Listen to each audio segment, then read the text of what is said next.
Sunan al-Fitra, practices dictated by man's pure nature. Islam encourages Muslims to maintain the best outward appearance possible. What does the phrase Sunan al-Fitra mean?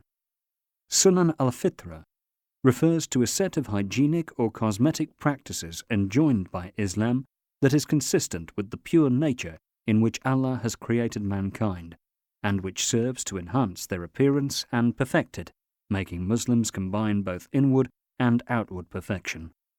The Prophet said, "The customs of nature, Sunan al-Fitra, are 5: circumcision, removing the pubic hair, trimming the moustache, clipping the nails, and plucking the underarm hair." Sahih al-Bukhari 5552, Sahih Muslim 257. 1. Circumcision is the act of removing the foreskin, the loose tissue, covering the glands of the penis. This generally takes place in the early days after the birth of a baby boy.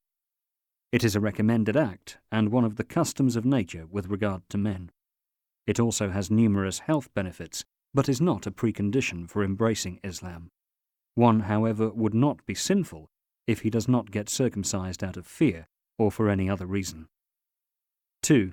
Removing the coarse hair that grows in the pubic area, the lower part of the abdomen just above the external genital organs, contributes to better hygiene and can be carried out using any means that would serve the purpose. 3. Trimming the moustache is permissible but not recommended.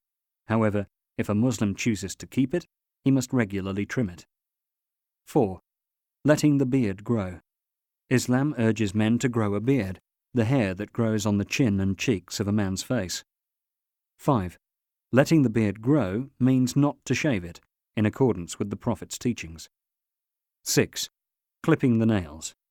A Muslim is required to clip his nails regularly in order to remove pathogenic organisms, dirt, and debris that generally get underneath fingernails. 7. Plucking underarm hair. A Muslim is required to remove his underarm hair by plucking it or by using any other means to serve the purpose in order to keep bad odors away. Conclusion.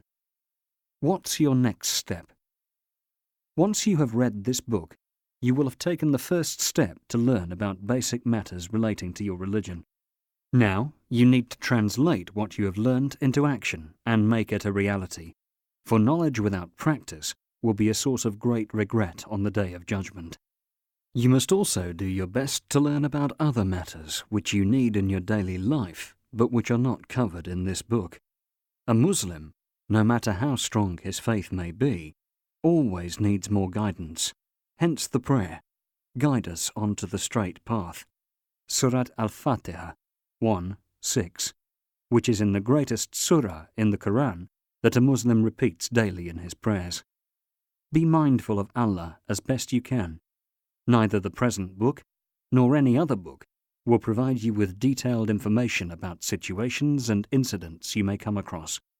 Therefore, in addition to seeking the opinion of religious scholars, you must try your best to be mindful of Allah as much as you can regarding the daily occurrences and relationships concerning that which is not possible to refer to scholars, as evidenced by the verse, "Be mindful of Allah as best you can." Surat at-Tahabun 64:16. Try your best to stay close to Muslim community members. Try to be as close to Muslim brothers and sisters as possible. Visit Islamic centers and share Muslims' joys and sorrows. Despite the Prophet's unshakable faith, Allah commanded him to seek the company of righteous people. Content yourself with the company of those who supplicate their Lord morning and evening, desiring His face. Surat Al-Kahf 18:28. The Prophet also warned against leaving the company of Muslims, as doing so is one of the ways that are bound to lead one astray, just as a sheep that is far from the flock becomes more vulnerable to wolf attacks. The Prophet said, "Stay close to one another, for the sheep that the wolf eats is the one that wanders away from the flock." Mustadrak al-Hakim 567. Therefore, seeking the company of Muslims is one of the ways to remain on the right path.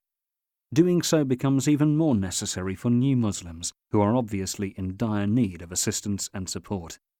May Allah guide you, keep you on the right path, and shower His blessings upon you, both outwardly and inwardly.